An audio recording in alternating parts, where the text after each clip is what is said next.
Hi guys, good morning. Ganap ko kahapon, lumabas ako, sabi ko try kong mamalingki, tingnan natin kung nagmura ang mga bilihin.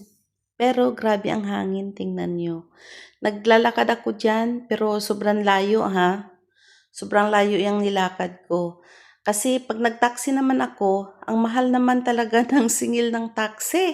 So sabi ko, nagmahal na nga ang mga bilihin, mahal pa ang singil ng taxi. Napakalayo yan. Nag-shortcut pa ako niyan. So, ayan siya guys, kung nakikita nyo, talagang bundok dito sa amin.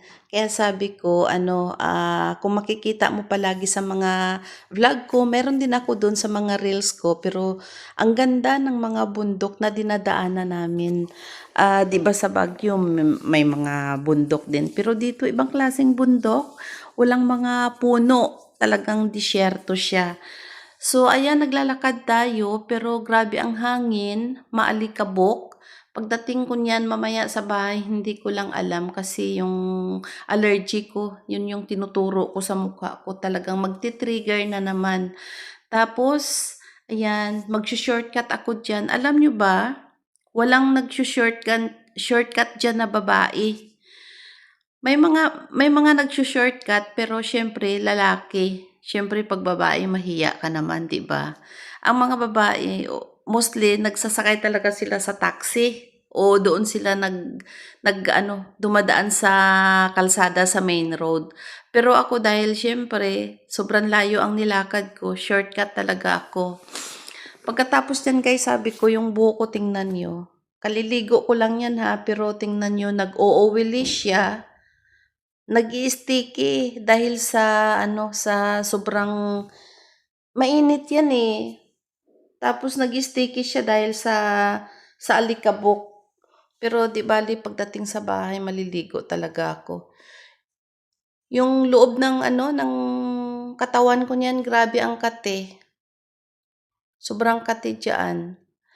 So, ayan na nga guys, nag-shortcut na tayo dyan. Pero, sabi ko, sana, hindi lang talaga sobrang hangin pagdating doon na side.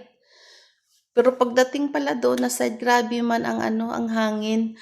Doon ko na, hindi ko lang siya na-videohan, pero parang tawag doon sa amin ng mga Ilonggo, nag-aalimpuros. Nag-aalimpuros ang hangin. Hindi ko lang na-videohan. So, ayan, tatawid ako dyan dahil dyan ako pupunta na supermarket kasi dyan talaga ang medyo mura lang. Pagdating ko dyan, akala ko meron, hindi pala paldo, nakabili lang ako ng buto-buto ng baka. Wala laman yan. Kung sa peso siguro ay 70 pesos yung nabili ko. Sabi ko pa naman, nilakad ko napakalayo, buto-buto lang pala nabili ko.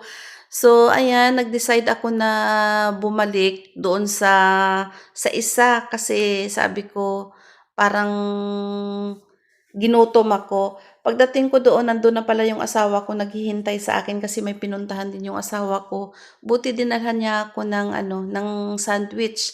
Ayan, kinain ko siya. Sobrang gutom ko dyan kasi ang layo. Tinali ko na lang yung buko pero bago ako pumasok sa sasakyan, pinagpag ko talaga yung mga damit ko dahil sobrang alikabok. Ayan, grabe ang gutom ko dyan. Tingnan nyo yung nguya ko. Ilang kagat lang yan guys. See? Kung hindi ako gutom, hindi ako ganun kumain. Pero grabe ang gutom ko. So, ayan. Nakauwi na kami sa bahay. Tinali ko pa rin ang buko pero nangangati na yan. Sabi ko, asan yung mga pusa ko? Pag alis ko, tulog sila.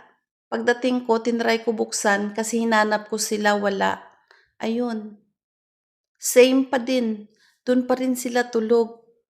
Pero alam nyo ilang oras ako nawala? Mga 4 hours to 5 hours. Diyan pa din sila. Ayan pala yung mga pusa, pag sila pala ay nakapuna, tulog sila ng tulog. So, ayan guys. Kasi magluluto pa ako. Hanggang dito na lamang ang ating, ayan mga pusa ko, ang cute. Hanggang dito na lamang ang ating video. Please like and subscribe. Bye!